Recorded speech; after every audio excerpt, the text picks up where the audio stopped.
Hi everyone, welcome back to my channel.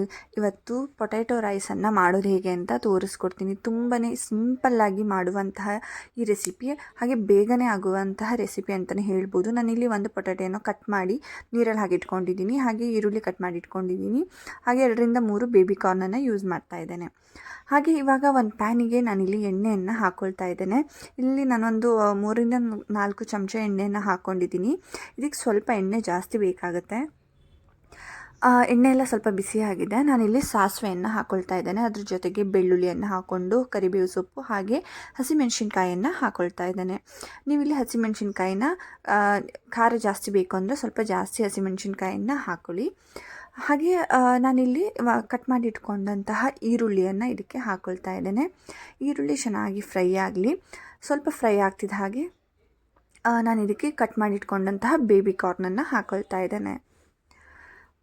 ನೀವು ಇದಕ್ಕೆ baby corn ಬಂದು ಆಪ್ಷನಲ್ಲು, ಬೇಕಾದರೆ ಹಾಕ್ಕೋಬೋದು. ಇಲ್ಲ ನೀವು ಇದ್ರ ಜೊತೆಗೆ ಏನಾದರೂ ಬಟಾಣಿ ಹಾಕ್ಕೋಬೋದು, ಇಲ್ಲ ಅಂದರೆ ಕ್ಯಾರೆಟ್ ಹಾಕ್ಕೋಬೋದು, ಇಲ್ಲಾಂದರೆ ಖಾಲಿ ಪೊಟ್ಯಾಟೊಯಿಂದನೇ ಮಾಡ್ಬೋದು. ನಾನಿಲ್ಲಿ ಪೊಟ್ಯಾಟೊವನ್ನು ಇವಾಗ ಹಾಕ್ಕೊಂಡಿದ್ದೀನಿ.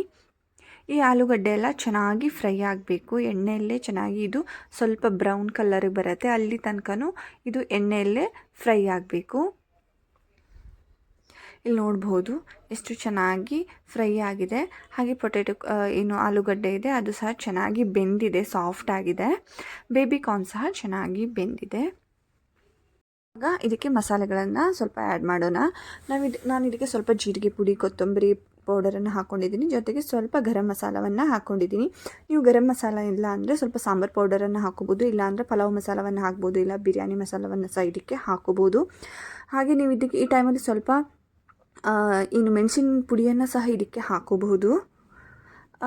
ನಾನು ಜಾಸ್ತಿ ಖಾರವನ್ನು ಮಾಡ್ತಾ ಇಲ್ಲ, ಸೊ ಅದರಿಂದ ಒಂದು ಮೆಣಸು ಮಾತ್ರ ನಾನಿಲ್ಲಿ ಯೂಸ್ ಮಾಡ್ಕೊಂಡಿದ್ದೀನಿ.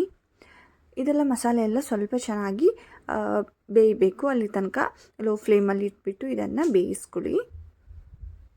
ಇವಾಗ ಇಲ್ಲಿ ಎಲ್ಲ ಚೆನ್ನಾಗಿ ಬೆಂದಿದೆ, ಮಸಾಲೆನೂ ಸಹ ಚೆನ್ನಾಗಿ ಸ್ಮೆಲ್ ಬರ್ತಾ ಇದೆ. ಇವಾಗ ನಾನು ಇದಕ್ಕೆ ಅನ್ನವನ್ನು ಹಾಕ್ಕೊಳ್ತಾ ಇದ್ದೇನೆ.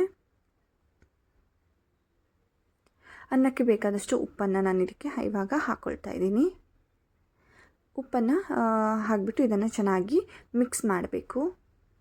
ಈ ರೆಸಿಪಿ ಬಂದು ತುಂಬಾ ಟೇಸ್ಟಿ ಅಂತ ಅನಿಸುತ್ತೆ. ಹಾಗೆ ಬೇಗನೆ ಆಗುವಂಥ ರೆಸಿಪಿ. ಹಾಗೆ ಮನೇಲಿ ಏನಾದರೂ ತರಕಾರಿ ಇಲ್ಲ ಅಂತ ಅನಿಸಿದಾಗ ಒಂದು ಪೊಟ್ಯಾಟೊ ಇದ್ದರೆ ನೀವು ಇದನ್ನು ಮಾಡ್ಕೋಬಹುದು. ಎಷ್ಟು ಸಿಂಪಲ್ಲಾಗಿ ಮಾಡ್ಬೋದು ಇದನ್ನು, ಅಷ್ಟೇ ರುಚಿಕರವಾಗಿ ಸಹ ಇರುತ್ತೆ.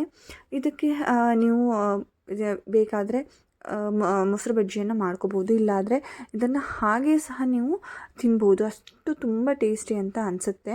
ಸಿಂಪಲ್ಲಾದಂತಹ ಆಲೂಗಡ್ಡೆ ರೈಸ್ ಇವಾಗ ರೆಡಿಯಾಗಿದೆ. ಇದಕ್ಕೆ ನಾನು ಲಾಸ್ಟಿಗೆ ಸ್ವಲ್ಪ ಕೊತ್ತಂಬರಿ ಸೊಪ್ಪನ್ನೆಲ್ಲ ಹಾಕ್ಕೊಳ್ತಾ ಇದ್ದೇನೆ. ನೋಡ್ಬೋದು ಎಷ್ಟು ಚೆನ್ನಾಗಿ ಬಂದಿದೆ ಅಂತ. ಇದಕ್ಕೆ ನಾನು ಇವಾಗ ಸ್ವಲ್ಪ ಕೊತ್ತಂಬರಿ ಸೊಪ್ಪನ್ನು ಹಾಕ್ಕೊಳ್ತಾ ಇದ್ದೇನೆ. ಇದನ್ನು ಹಾಕಿಬಿಟ್ಟು ಇನ್ನೊಂದು ಸಲ ಚೆನ್ನಾಗಿ ಮಿಕ್ಸ್ ಮಾಡ್ಕೊಳ್ಬೇಕು. ಇವಾಗ ಈ ಪೊಟ್ಯಾಟೊ ರೈಸ್ ರೆಡಿಯಾಗಿದೆ.